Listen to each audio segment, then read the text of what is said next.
In early 1955, Bill visited Pauper's Drop. He felt really guilty at just how bad it had gotten. He never intended for there to be slums in Rapture.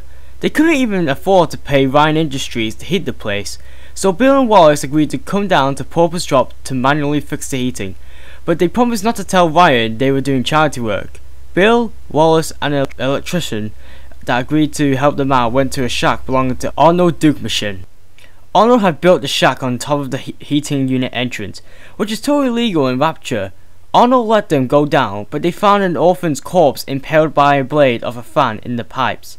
The electrician stated that the orphans had been becoming more common as more people died in Pauper's Drop. After tinkering with the system, the electrician sapped it with his electroshock plasmid and the heart started running again. Do you find yourselves afflicted, my friends, with the plasmid blues? Dizzy, nauseous, seeing things that aren't even there? Dr. Holcroft's Cure-All and Pick-Me-Up. Oh, the restorative power of genuine Atom at half the price. Step right up.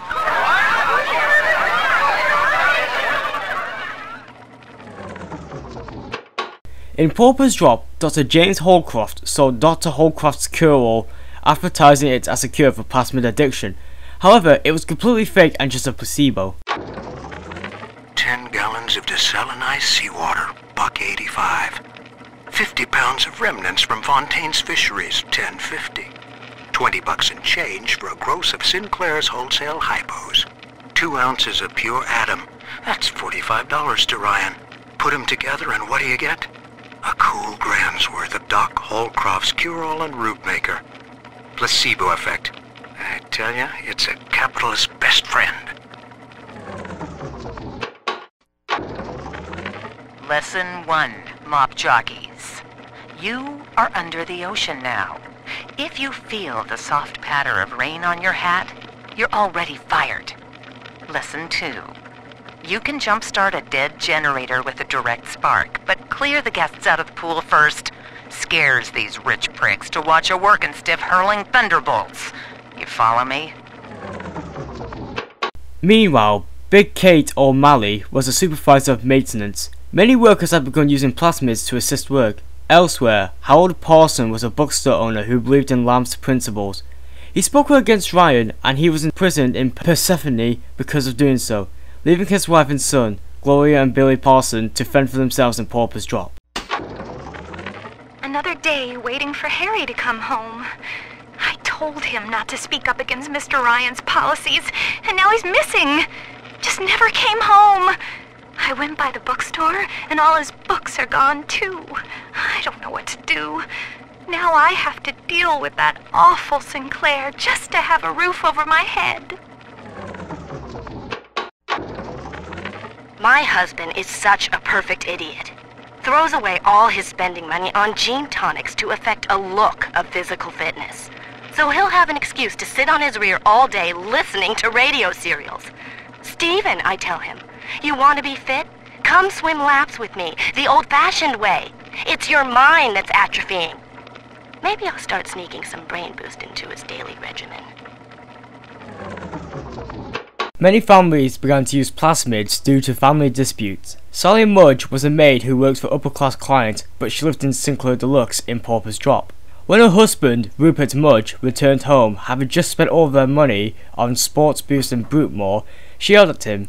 They had no more money to pay for food, and he was injecting himself with more plasmids. When she pointed out his facial deformities, side effects of overuse, he threw an icebox at her, decapitating her. He then left to go see Fortain in hopes to gain more money for plasmids. Meanwhile, Paul spoke with Simon Wales and found he was one of Lamb's followers. He spoke to him, trying to join them. I wish I could publish this stuff. It's newsman pay dirt. Sinclair says Ryan's making a move against Sophia Lamb, and they want to cut me in on the action. They're building a case that Lamb's a closet pinko, sort of an undercover thing. So I cozy up to this guy Wales who works for Lamb, making like I want to join up. Then I find out whether he grew his beard for Jesus or Karl Marx. Well, I'm in. Yep, Yours truly is the newest member of the Rapture family. I fed Wales a line about how the Tribune was stopping me from telling the people what's what, and without a word, he hands me an invite to this artist retreat here at the park. Lamb bought my Frustrated Novelist Act. She's even sponsoring me to ink it while I'm here. Except my story's all about her.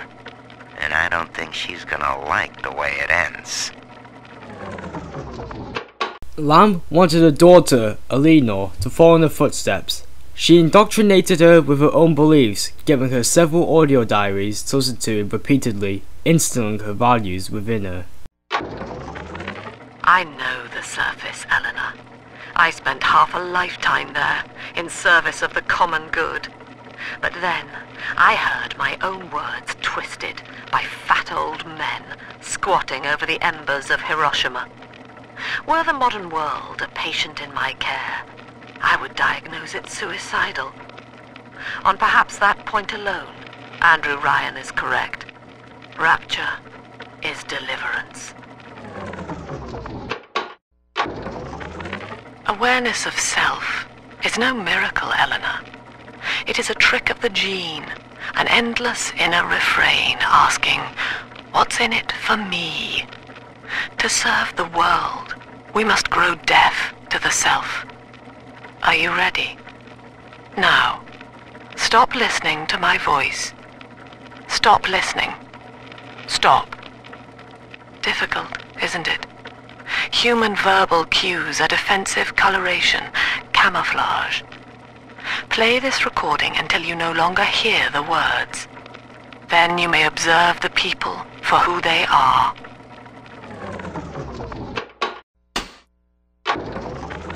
You must learn to play poker, Eleanor.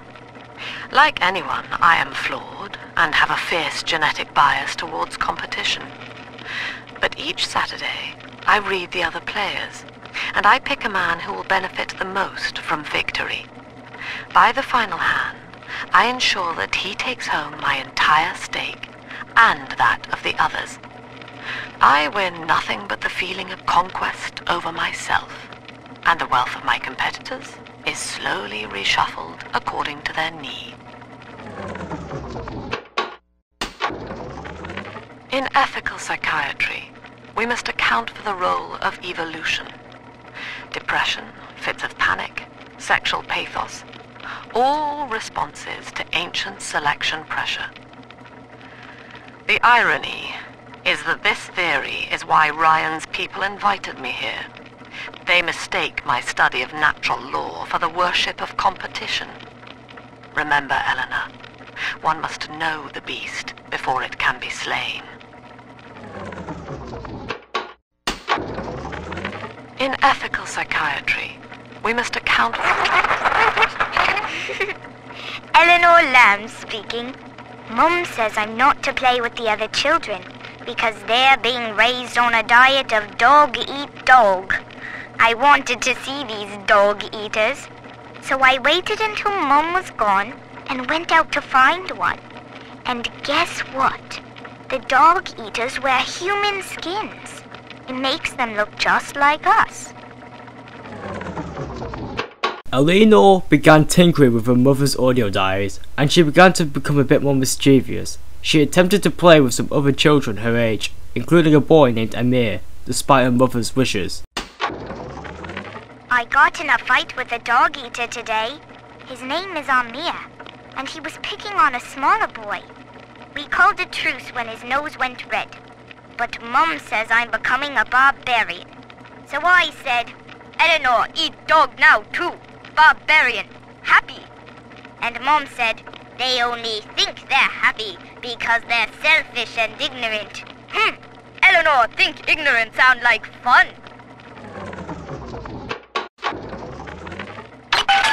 Well, Mr. Diary, Mom's got a new security system to stop me from seeing Amir and the other kids.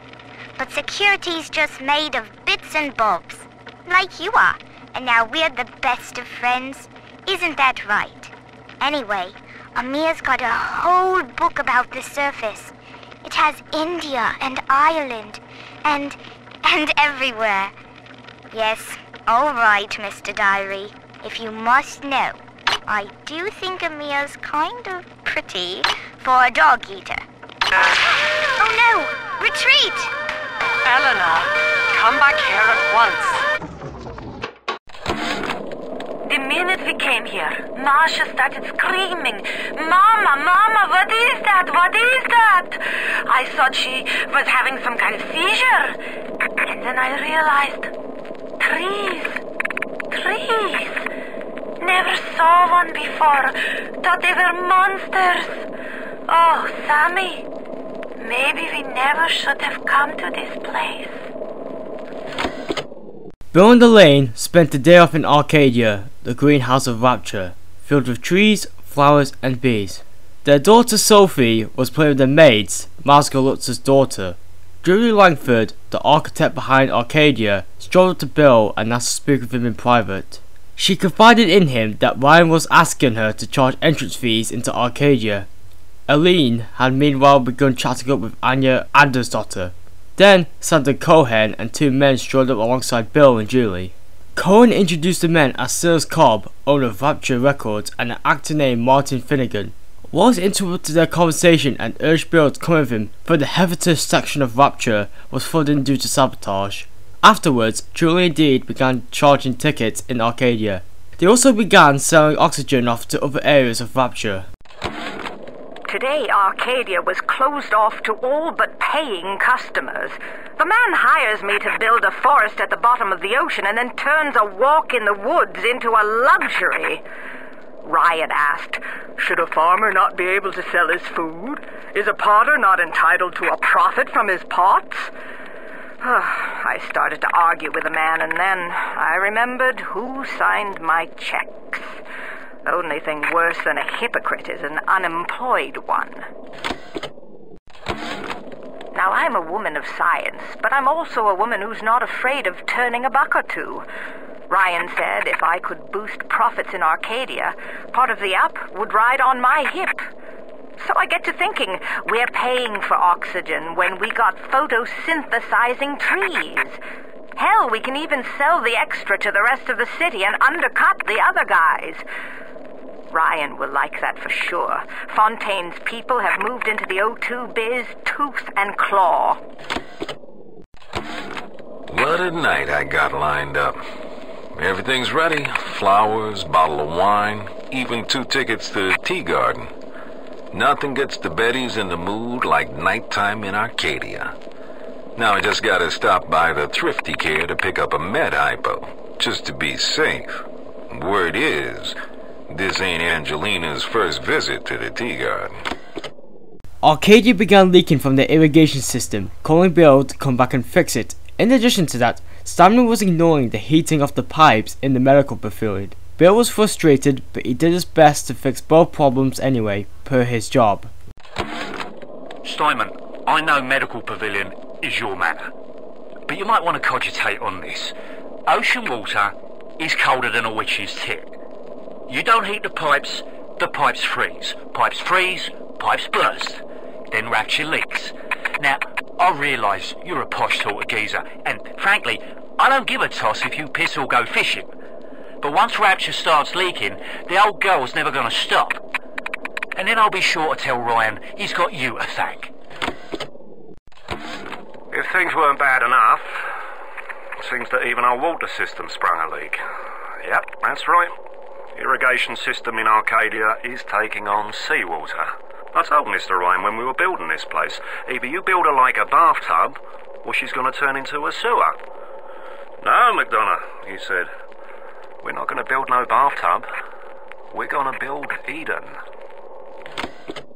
Ryan threw a dinner party at the Kashmir restaurant. Attending were Karlowski, Diane, Sullivan, Culpepper and Anton Kincaid. Anton was a high-ranking engineer at Fontaine Futuristics. Brenda, the owner of Kashmir, served him dinner, wine and champagne. Ryan had been publicly courting Diane, but he had also been seeing Jasmine. He found committed relationships deplorable, and he was hoping Diane would tire of him. He refused, however, to end the relationship himself. Karlowski told Ryan there had been a sabotage in Heavitus, so Ryan had prepared to see to it. He asked Anton to take Diane home, hoping he would take her off his hands. Bill and Wallace were busy fixing the pipes and trying to suction out the flooding water in the compromised area. After draining it out, they noticed a bomb on the ceiling. It was a confetti bomb that rained propaganda saying Rapture oppressors be warned. Ryan was outraged by this and suspected Lamb's followers. Bill stated that it might be 14, and Wallace said it might be some low-class workers feeling unappreciated. Ryan did not like that. He arranged to publicly debate Lamb. Religious rights, Doctor? You're free to kneel before whatever tribal fetish you favor in the comfort of your own home. But in Rapture, liberty is our only law. A man's only duty is to himself. To imply otherwise, therefore, is criminal. Ask yourself, Andrew, what is your great chain of progress but a faith? The chain is a symbol for an irrational force guiding us towards ascension. No less mystic than the crucifixes you seize and burn.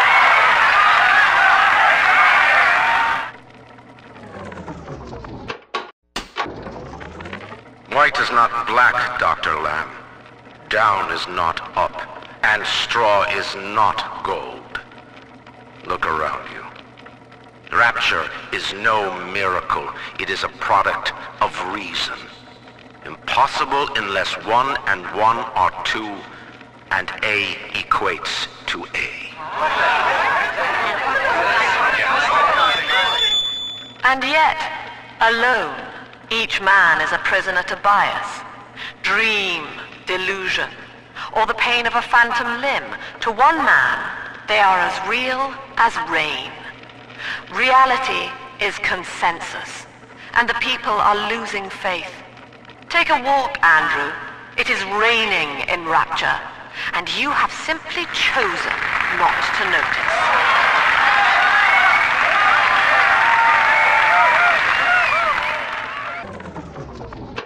In the debate, Ryan aimed to crush Lamb and have a public opinion against her. Ryan miscalculated, and Lamb gained both the upper hand and public opinion. Ryan was infuriated at his loss. Do you remember what you told me, Bill? A marketplace of ideas. That was you. If I submit to the debates with Lamb, we defang her. I've done so. And have you been to Pauper's Drop, Bill? Listen. When you're down and out. Between each song, these Oblomovs hand out her manifesto. Her face adorns every wall. Saint Lamb. You made her, McDonough. And now, you will convince the council to sponsor her silence.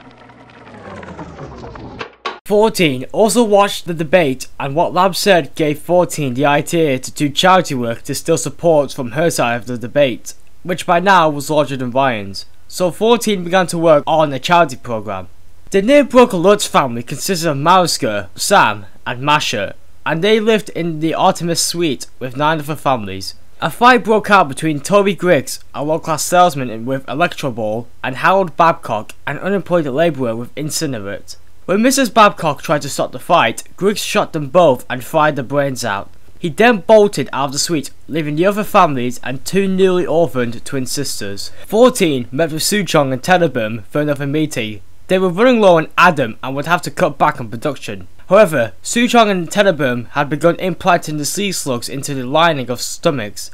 The experiments with adults failed, and so did the ones on young boys. There was great success with young girls, however, and the little girls would become symbolic with the slugs, producing 30 times the Adam. This gave 14 the idea of opening an orphanage called 14's Little Sisters Orphanage, starting with the Babcock twins. During the meeting, Reggie bursted into the room, covered in blood. He said plasmid addicts had just been randomly shooting people and that Ryan's begun installing automated turrets. Reggie suggested 14 to acquire some. The augmentation procedure is a success. The slugs alone could not provide enough Adam for serious work, but combined with the host's Now we have something. The slug is embedded in the lining of the host's stomach, and after the host feeds, we induce regurgitation. And then we have 20, 30 times yield of usable atom. The problem now is their shortage of hosts.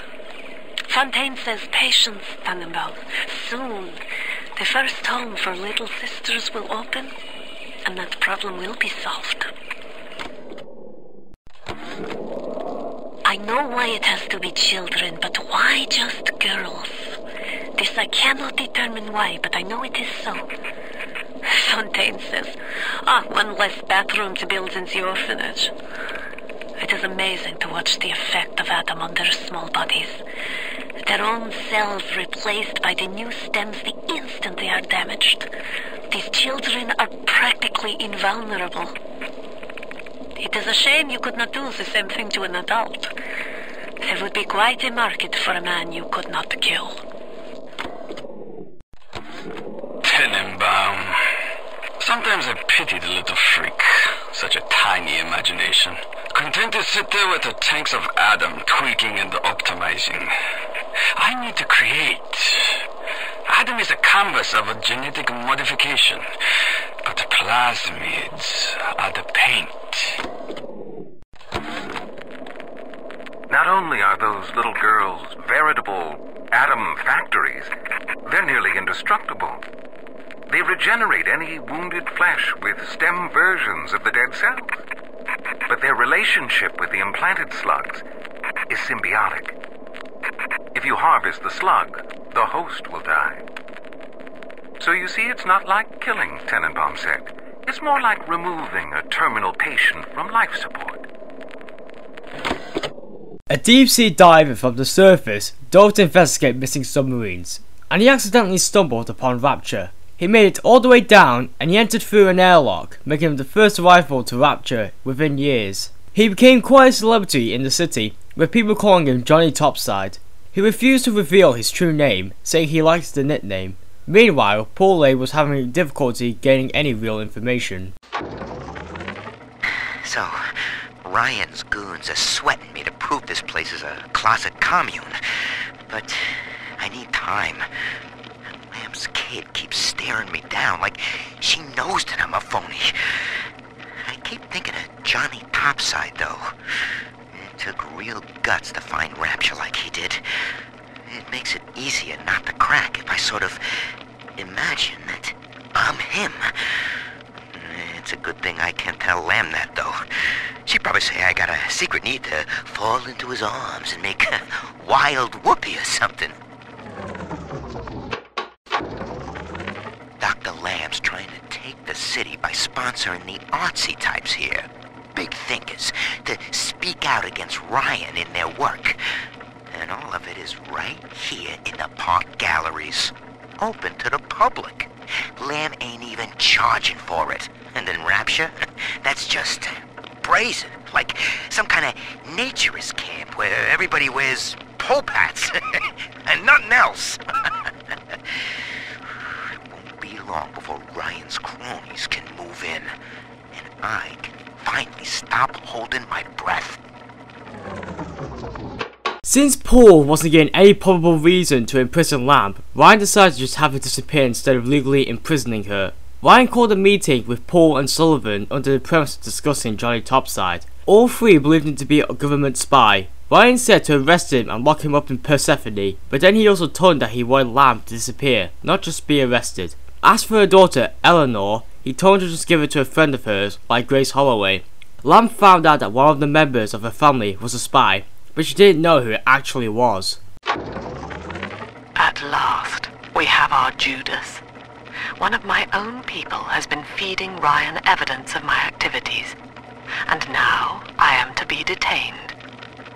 As a religion, they merely monitored us, but as a commune, they would see us crucified.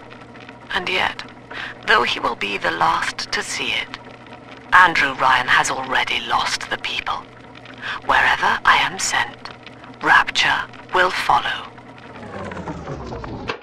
Meanwhile, Sujan began creating some plasmids for 14. One he tried creating was telekinesis.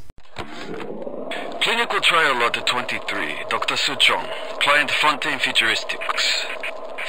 Work on telekinesis plasmid proceeding well. Lifting objects at distance present no problem. Moving objects through space, no problem.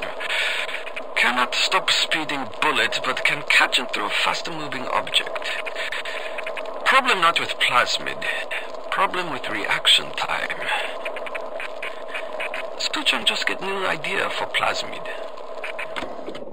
While working on the telekinesis, Suchong got the idea to make a plasmid to increase reaction time, but he found it tended to induce rage. He went through many human subjects, some volunteers and some men 14 acquired. One man claimed to be Roland Wallace, which was impossible as Wallace hadn't been captured. The man's true identity made no difference in this experiment.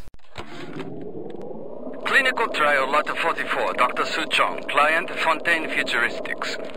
Subject is white male, one Roland Wallace. Can you hear me, Mr. Wallace? Yes, sir, Mr. Suchong, sir. Very well. Right, I'm introducing lot 44 now. We've codenamed lot 44 Enrage because of its tendency to... Nurse? Hold him down! Nurse!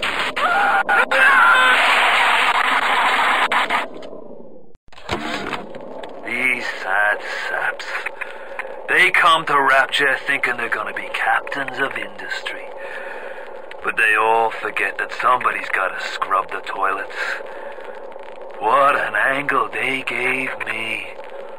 I hand these mugs a cot and a bowl of soup, and they give me their lives. Who needs an army when I got Fontaine's Home for the Poor? 14's Home for the Poor is a charity foundation set up to gain the trust of the lower class. Bill and Greavy were waiting near it for the Atlantic Express when they saw two spider slicers climb up onto a moving tram. Greavy explained to Bill that the term splicer became popular to use to describe plasmid addicts. These ones were able to stick to walls and climb all over the place. Not much time passed before gunshots started going off in the tram the splicers were climbing. Bill noticed a leak in the ceiling when the splicer used telekinesis to throw his wrench at him, trying to kill him. She killed a security guard with his own badge, and then she threw tools at Bill and Greavy. Bill dodged, but Greavy was impaled with his own screwdriver in the chest. He died, and she ran off. Bill met with Ryan and demanded to know why he wasn't allowed within Persephone. As a chief engineer, he had to adjust temperatures throughout Rapture, and he couldn't do so if he wasn't allowed into a large chunk of it. Ryan then told Bill all about Persephone's true purpose and what he's planned to do with Lamb. Bill realised if he didn't agree with Ryan, he might be illegally incarcerated like he planned to do so with Lamb, so he agreed. Ryan then called Sinclair to make sure Lamb would be gone soon, as Sullivan and Paul hadn't succeeded yet. Sinclair, I don't care how you accomplish Lamb's removal from the public eye. Indeed, I'd rather cease contact with you altogether. But allow me to make this plain. I don't want to see Lamb on the streets again, peddling her Bolshevik fever dreams to my people. Bury her memory, Sinclair. Bury it, and salt the earth. When Lamb found out that she was going to be imprisoned, she arranged for Grace to watch Elinor. Grace was a staunch supporter of Lamb, and Grace had always wanted a child, so Grace was happy to help. Now, Eleanor, Mummy has to go away for a while. You shall be staying with Aunt Gracie. Mummy, don't go. Eleanor, you are better than that. Do you remember what I told you? I am very special. That's right. And what else? I was born to change the world. Yes. And when Mummy returns home, the world will be very different indeed. She will make it ready for you. I know it's wrong to feel so fine right now, but I can't seem to quit this grin. Dr. Lamb came to tell me that Ryan's finally gonna lock her up. It's gonna gut the believers, and I should feel the same. But Sophia remembered that I was barren, and she asked me to take care of her baby while she's gone. Baby Eleanor Lamb. Gorgeous, clever little girl. I have a child now, and it's gonna put the whole world all right. When Grace turned her back, Paul kidnapped Eleanor and sold her to the orphanage for a quick buck. Once there, the scientists put her in line to be turned into a little sister. Empty house. Only an echo to my name. Eleanor. Baby, where are you? I turned my back and someone took you. It happened so quick. I'm not even a half mama to you, girl. I couldn't protect you. This poster of Dr. Lamb in my room is staring me down like it knows I'm ashamed. I've always been loyal to your real mother, Eleanor. Always trusted her with my secrets. But I lost you. What will the doctor think of me now? I'm all alone here, Mr. Diary. You're my whispering friend. A doctor keeps coming to see me. He says Rapture needs me, and tomorrow I'll be leaving with him. I ask why, and he just smiles. I'm not an orphan. Mum's alive somewhere, and Aunt Gracie is still probably looking for me. But I can't wait for them. I'm going to escape and find Amir, and we'll steal a submarine. Before it's tomorrow, I'll know what sunshine feels like. After she was imprisoned in Persephone, Lamb made a deal with the warden, Nigel Ware, that gave her freedom to psychoanalyze the other prisoners, and Sinclair said it was okay. Sinclair and Ryan made a deal where Sinclair sent prisoners to Ryan's scientists for them to do some experiments. However, Ryan believed the subjects had to volunteer, so Sinclair had Lamb use his psychological prowess to convince the prisoners to volunteer for the experimentation for the cyborg project, called Protectors. Sinclair also gave some of the bodies to 14 on the side. Simon Wales made a deal with Sinclair to check on the architecture in Persephone. Once there, he bribed the guards to let him speak with Lamb. Things aren't so rosy for Lamb's little collective farm down here, no matter how much influence she's got with the inmates. She keeps feeding Ryan more and more of her people for the Big Daddy program, in order to keep the rest of her flock alive. I think she's getting desperate. I ought to have Weir double the orderlies on all the major junctions. Anyone in the plasmid business ultimately requires the use of human test subjects. It's our dirty little secret. And to be frank, Rapture doesn't really want to know, provided the end product is sound. Volunteers were scarce, even as the economy buckled. A man named Sinclair approached us with a seemingly limitless supply. He rented them to us, bound and sedated. No questions asked. Need I remind you, Sinclair, that Lamb is your problem now. She's no longer a citizen of Rapture. That was the proviso. You wanted her expertise, and now you have it. Ryan Industries is your client, and we require test candidates from among your charges. The Protectors are short-lived. Lamb would be a messiah, correct?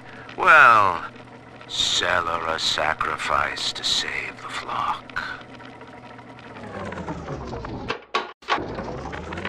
This Lamb twist went after Ryan all cockeyed. Solidarity angle was smart at first. Poor houses and bread lines, high-grade bunco. And that religious rights debate? Gotta wonder if she staged it just to watch Ryan squirm up there in his monkey suit. Lamb's only problem is she really buys into the whole song and dance. Saving the world? Ha! Rapture just ain't her town.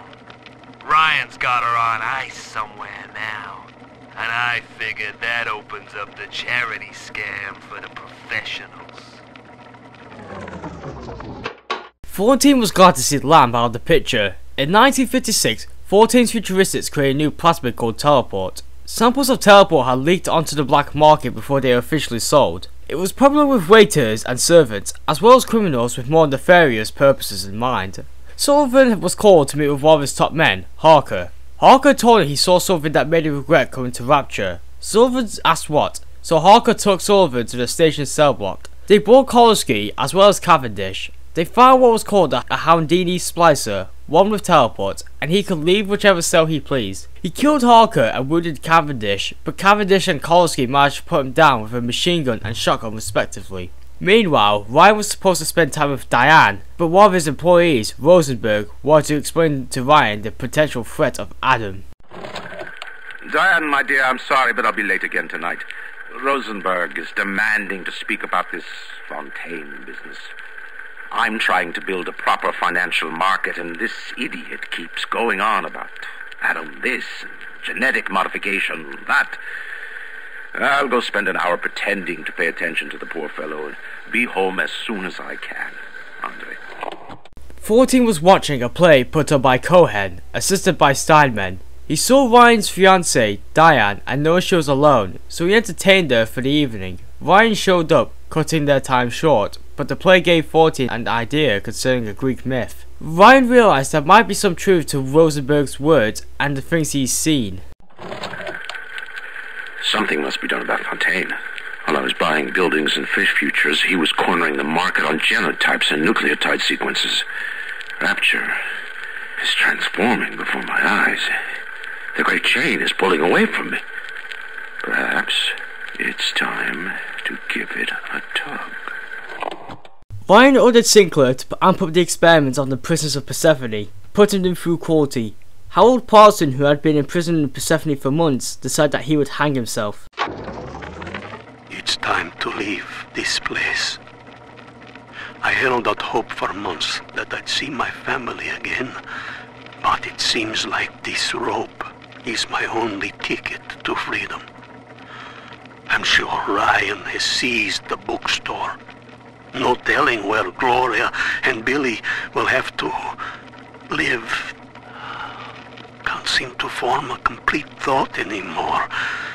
Can't sleep with that glow coming in the windows. Things out there watching us. Maybe I'll get to sleep now. The conditions for the prisoners of Persephone were just downright cruel. Many of the prisoners tried to figure out the code to the doors to try to escape. I caught a glimpse of the warden entering the code to the tower today. Last two digits were 7 and 3. Didn't catch the rest. Maybe I can just figure it out, trial and error. Wonder how long that'd take. The warden's ignored my warnings for far too long. I'm taking this into my own hands. I secured a hack tool to nullify his turrets and subvert the bots. I also figured out the code. It's 26. With this damn faulty memory of mine, I need to record a clue so I don't forget the key code. Brown legs, red mouths, blue arms, green eyes. Now to secure this log somewhere.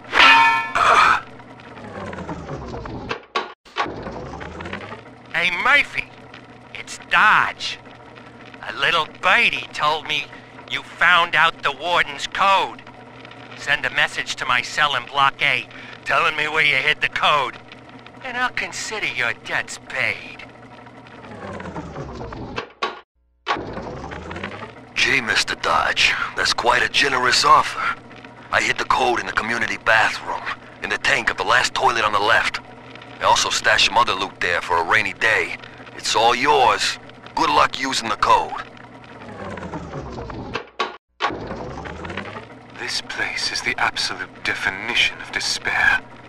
Here we are, locked away from the outside world, suspended over a pit with no hope of release. And what's our charge? Ryan has no room for differences of opinion in his precious Rapture. I hope the whole place comes crashing down around his ears. The prisoners died often and were experimental subjects. One prisoner named Wilson watched as the guards experimented on Johnny Topside, who they now knew by the designation Delta. Delta was in top form today. The guards tried to make him take another dose of whatever the hell it is they're pumping into him, and he managed to take on all 4 of them at once. Snapping legs and arms, blood everywhere. They say one of the guys might not even wake up. I wish I could be that free. Bill was uncomfortable with how willing people were to record their private thoughts. He tried to do it, but he could only bring himself to say so much, so he recorded a message right before Sullivan called for an emergency city council meeting. Rapture's changing, but Ryan can't see the wolves in the woods. This Fontaine fellow, he's a crook and a proper tea leaf, but he's got the atom, and that makes him the governor. He's sinking the profits back into bigger and better plasmids, building them Fontaine poorhouses, or like Fontaine recruiting centres. Before we know it, bloke's gonna have an army of splicers, and we're gonna have ourselves a whole heap of miseries. Only a handful of people attended the emergency council meeting. Andrew Ryan, Anna Culpepper, Bill McDonough, Sullivan, Anton Kincaid and Rizzo. They discussed possible solutions to the many problems plaguing Rapture. Culpepper suggested trips to the surface, since their surface radio surveillance indicated the world hadn't been nuked yet, but that idea was shut down quickly. Plasmids and violence were out of control, and many solutions were proposed, including banning plasmids, regulating plasmids, having Ryan develop safer plasmids, and educating people on proper plasmid use. Ryan intended for Ryan Industries to begin producing arsenals and weapons to combat the threat of plasmids, while his company began trying to catch up in the plasmid department. The council began to discuss how Fontaine had seemingly infiltrated everything, from orphanages to child houses to fisheries and plasmids. Ryan asked if Sullivan had found evidence of smuggling. Sullivan claimed he had a witness, Herv Manula, and calls for a raid, and then they'd be able to find more solid proof. There had also been word that Su Chong had been working on pheromones to try and control the splicers, which worried all of them greatly. Meanwhile, the thinking had become even more advanced, and no one disputed that. With Fontaine's interest in Adam and the Thinker's use of Adam, Ryan began to suspect that Porter might lean with 14. I must keep an eye on Porter and his thinking machine. There's more than one way to muscle out a rival, and I suspect that Fontaine is vying for market dominance in computing now as well. Each hour that contraption spends crunching genetic code for Fontaine brings my city one step closer to dissolution. And if Porter should begin dancing to that hoodlum's tune, well, the machine is a marvel, invaluable. The man may prove obsolete. Roscoe Mullins was a small shop owner, and when he opened his shop, many of his items were stolen, forcing him to increase security. I had all of these visions before coming down here of utopia. Every man with his hand on the great chain, the wheel of progress turning. Every cliche you can imagine. And what is the first thing that happens when I open up shop? Petty thievery. Now I have to lock all my valuables in the closet. Remember 2076. It's the problem with coming to Utopia, is that it still has the people. 14 and his men broke to Jasmine's rooms, and they listened into her conversations whenever her friend Anna Culpepper came to visit. Culpepper believed Ryan was a Triant, and she and Jasmine talked at length about what they thought of Ryan. Jasmine also confided that Mary Catherine was a real name, and that she was pregnant with Ryan's child, and she didn't know he should have it. Sinclair and Alexander teamed up together to work on a special project for Ryan called Vida Chambers, which will allow the user to survive beyond death. Su Chong spoke to them about it, dubious of its potential. Su Chong saw an opportunity for his employer, Fontaine, when he found out about Jasmine's pregnancy. He sent Tenenbaum to make her an offer to buy the embryo, and Jasmine accepted. She and Su Chong extracted it and paid her. The child would be able to pass any DNA restrictions that Ryan had made in any device, since it also shared his DNA. That creepy Dr. Tenenbaum promised me it wasn't going to be a real pregnancy. They just take the egg out once Mr. Ryan and I had... Well, I needed the money so bad. But I know Mr. Ryan's gonna suss it out. Gonna know I wasn't being careful. Gonna know I sold the... Mr. Ryan's gonna be so mad at me. Sutra began to develop an accelerated growth hormone to make the child grow faster and learn faster. He also began to test conditioning the mind on the child, who he named Jack. Is that your puppy? She's very pretty. Thank you, Papa Sushang. Break her neck for me. What? Break that sweet puppy's neck. No, please. Break that puppy's neck. Would you kindly? No. No. Very good. Rapture is going to hell. And why? Because of them. Always behind the scenes, at the Lyceum, at the galleries in Soho, even down here in this so-called utopia. The doubters. But Ryan understands. We're simpatico. Yes, there's blood in the streets. Yes, people sometimes disappear. And those awful little girls. Well, I suppose the doubters think you can paint a picture without soiling your smock. Meanwhile, Cohen met with his buddy, Martin Finnegan. They took plasmids together, losing touch with reality. Cohen took Teleport and Finnegan took Winter Blast. Cohen then took him to the stage where he had what he called an audience of 3 people, all bound in chains. Cohen had bribed 2 of Sullivan's constables, Hector and Cavendish, to acquire these 3 that had legally taken money from Cohen.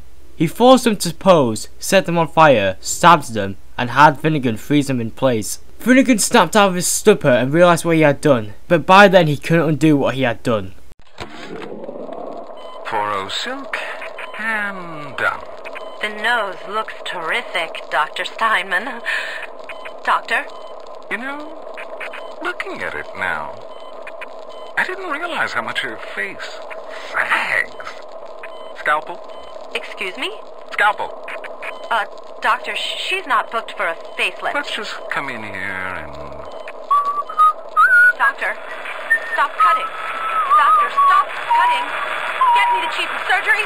Get me the chief of surgery now! In the medical pavilion, Steinman had begun to try and operate as he felt and improve people's faces as he saw fit. He even killed the nurse, Chavis. Steinman operated on the rogue splicer and killed her by cutting her face off. 14 showed up to have a private word with him. 14 didn't trust Steinman, but he made a deal with him. If Steinman would agree at a later date to perform a surgery on both him and one of his employees at a moment's notice, 14 would pay him a lot of money immediately and plasmids after the surgeries. 14 wanted to look like someone else and have someone else look like him. Since Rapture began to run short on security constables, Bill was deputized to pick up the slack, even though he didn't want the job. Sullivan, Cavendish, Kowalski, Bill, a reliable constable named Grogan, and a fleet of the rest of Sullivan's forces head to the fisheries to raid a submersible that Herf told them would have contraband in the fuel tank. When they rushed towards the sub, Bill spotted Reggie on a higher floor with a radio. The sub sank quickly into the ocean, and the suction took a lot of men with it. Several of Sullivan's men drowned, including Grogan. 14 showed up unannounced to Ryan's office one day. He tried to strike a deal with Ryan, and Ryan tried to figure out what his motive was. Both attempts were unsuccessful. The tension was high with Kowalski and Reggie threatening to kill the other. 14 did admit the terrible plasmid was problematic for him just as much as Ryan, so he told Ryan that he would stop producing any more of that plasmid, but the others, including new ones, were here to stay. Meanwhile, Sullivan, Cavendish, and another constable named Redgrave checked the mangled cell block for the infamous Hervey, but they instead found a corpse with blood reading, "The blood of the Lamb will cleanse us all, the time will come, love to us all." Ryan felt troubled. More and more violence perpetrated throughout Rapture. Sullivan even sent intel to Ryan about rumours of a rebel named Atlas, but no one had ever seen him. Jasmine had begun doubting Ryan's beliefs, because she had been chatting with Culpepper, who also doubted him. By 1957, the Priestess of Persephone met with Lamb regularly in her arranged therapy sessions. She had a deal with the warden, Weyer, and owner of Persephone, Sinclair, to cause the patients to be sent off to experimental subjects. Lamb used his position to earn the trust of nearly all the prisoners. She was interviewing Carl Wing when she decided enough was enough of the experimentation. When she returned to her cell, Father Simon Wells arrived. She gave him her access card and the combination to a locker with a gun, and she told him to take control of the tower, kill the guards, unlock the cells, and say over the speaker system, "The butterfly takes wing." The prisoners pounced on all of the guards, killing many. Sinclair and the rest of the guards fled Persephone, which was now under Lamb's control. Warden Ware remained, but he promised to follow Lamb as well. Looks like Sinclair's been ousted. He wasn't slick enough to avoid the boot this time, but at least it wasn't a firing squad. Lamb proved she's got the ear of the general population down here, so it'd probably be prudent to play along for a while, see where this goes. She says she'll let me keep my little fiefdom here in holding, as long as I agree to help supply her therapy sessions. No qualms there. These sorry buggers could use some rehabilitation. In control of Persephone, Lamb set her sights on finding Eleanor. Lamb's attention seems to have drifted from my prisoners to her daughter. Guess she figures they're irredeemable. Now I got guys clamoring for the next fix of Adam, and I've got to pull teeth to squeeze any out of the good doctor. Guess I'm lucky her treatments kept them too weak to storm the tower, or they'd have my guts for garters. Meanwhile, Florence Baxter was the supervisor of Bathyspheres Deluxe, a personal bathysphere company. She was annoyed by the teenagers damaging the hydraulic lifts. Damn hooligans. They've been sneaking into the repair bay at night, riding around on the hydraulic lifts. It's some kind of make-out spot. Can't exactly blame them. God knows how boring it must be to grow up in Rapture. But their hormones are costing us money, and this isn't an amusement park. I've locked the control room. The code is 7951. All I could think was, there are millions of bacteria in each drop of saliva. Did he brush his teeth? Well, what if he touched a doorknob and then put his fingers to his lips? I waited weeks for that kiss. And ruined. Advanced deployment, Lot 111, Dr. Suchong, client Fontaine Futuristics.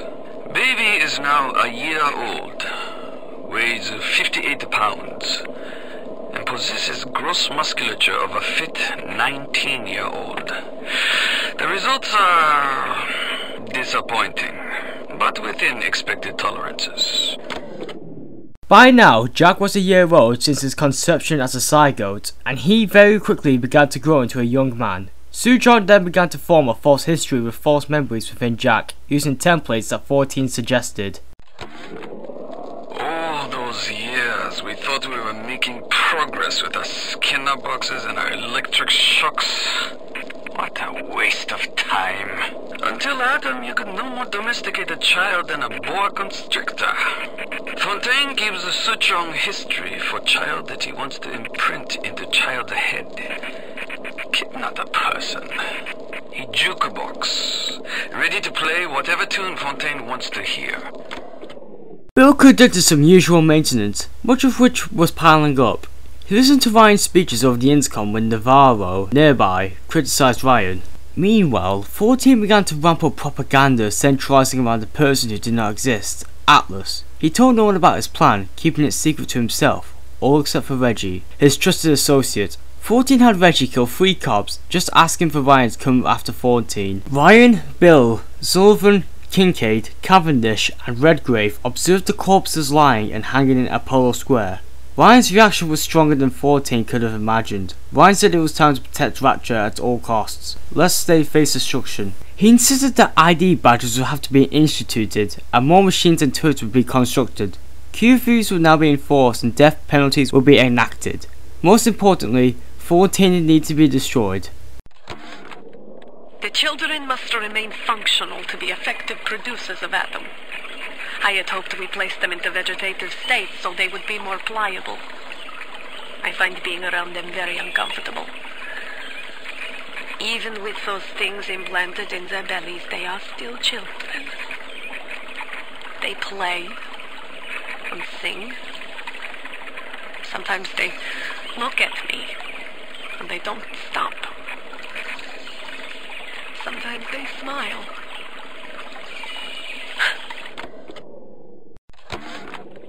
One of the children came and sat in my lap. I pushed her off. I shouted, "Get away from me!" I can see the Adam oozing out of the corner of her mouth, is thick and green. Her filthy hair hanging in her face, dirty clothes, and that dead glow in her eye.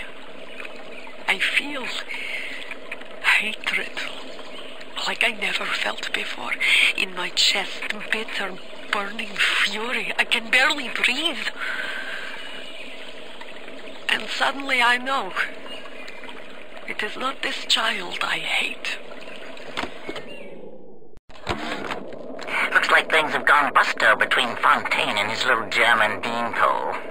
Why a guy like Fontaine would waste his time with that spooky crowd when he could be getting the gravy from any dish he chooses is beyond the understanding of this paparazzi. Even reset the door code to 5744. Maybe to be double sure that beanpole don't sprout up in his yard again. By 1958, Tenna Bowman stopped sleeping with 14. She visited the little sister's orphanage and she started to feel empathy for them and discussed what she had done to them. 14 observed his handiwork in the orphanage, feeling disgusted and being guarded by Reggie Nass, a splicer he hired. When Tenna Bowman told him she was feeling empathy towards the children and she also said there were reports of ghosts in Rapture, 14 now considered getting rid of her, but she was too useful. Adam acts like a benign cancer, destroying native cells and replacing them with unstable stem versions. While this very instability is what gives it its amazing properties, it is also what causes the cosmetic and mental damage. You need more and more Adam just to keep back the tide. From a medical standpoint, this is catastrophic. From a business standpoint, well, Fontaine sees the possibilities. Suchong spoke to Fontaine to discuss plans for Ryan's offspring. They planned to condition it to fulfill 14's every order. 14 specifically asked if Suchong could make this kid kill his puppy. If Suchong could do that, 14 believed he could get a man to do anything. However, Suchong had already done exactly that. Seems like some poor blighters have started seeing ghosts.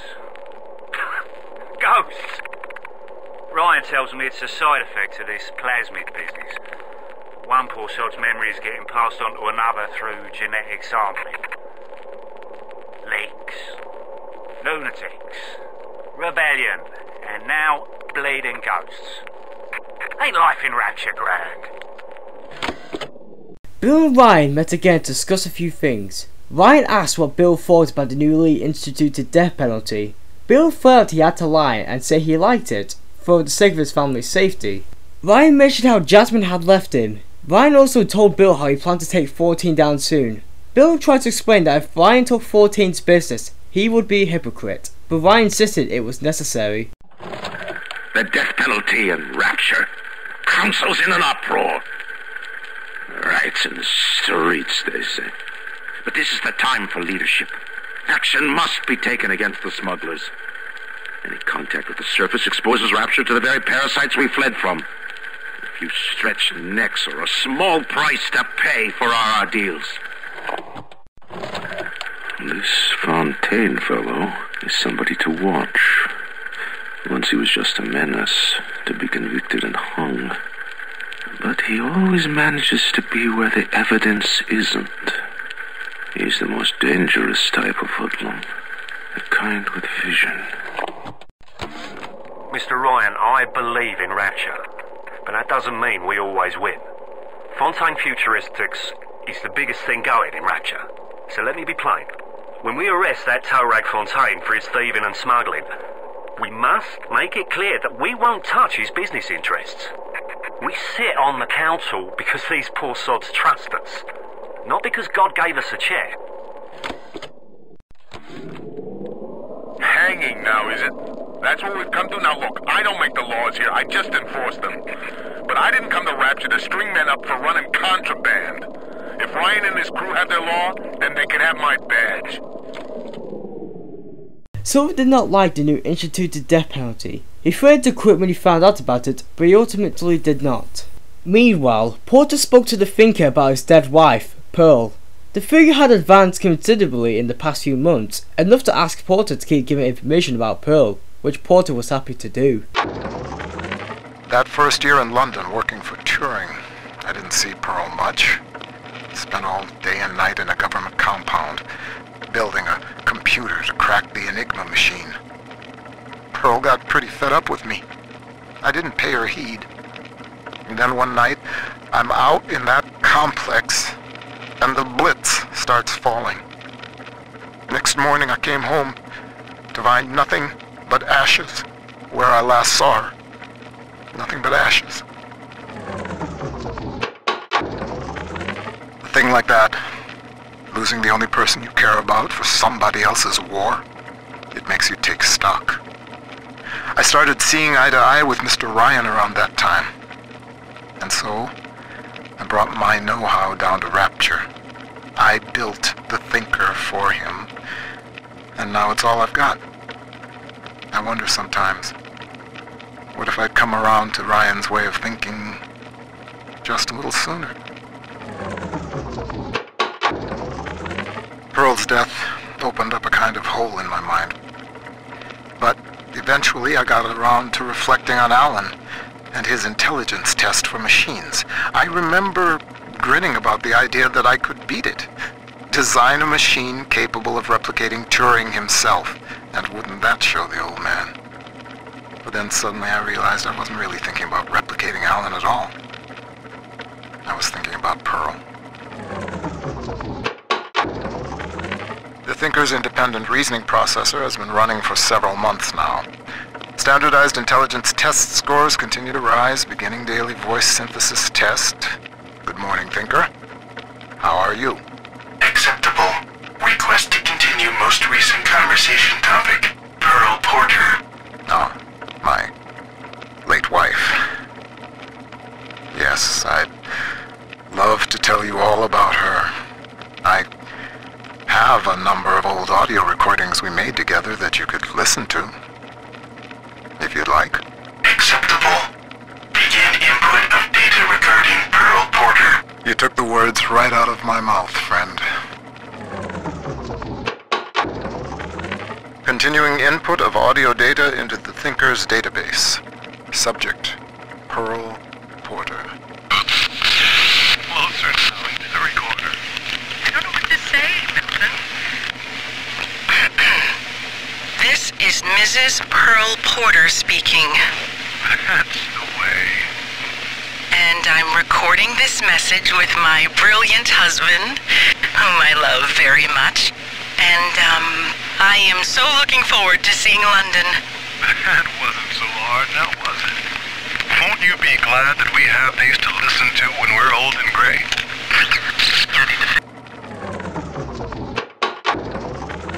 Continuing input of audio data into the Thinker's database. Subject, Pearl Porter.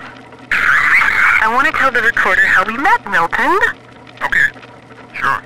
I was working in my family's diner. School was starting for the fall. And one morning, in walks this college boy. Clean cut. First thing I noticed was his eyes.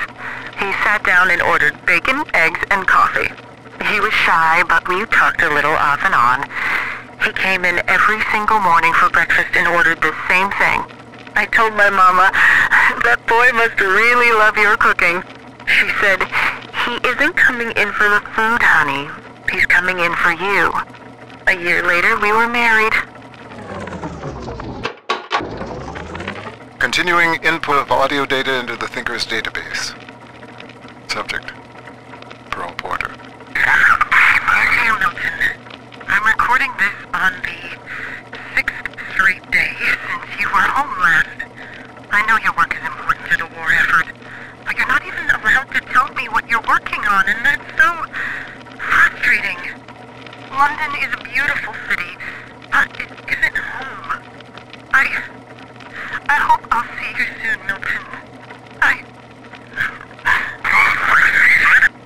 Ending input. Porter's partner, Reed Wall, someone feeding the Thinker the recordings and he thought it was such a waste. Wall began splicing with Adam and using the Thinker behind Porter's back. Porter and I are partners, but he's wasting that machine. In off hours, I've been using it to predict the outcomes of baseball games, and it is incredibly accurate. Apply such equations to Rapture's markets, This thing is the money-making grail.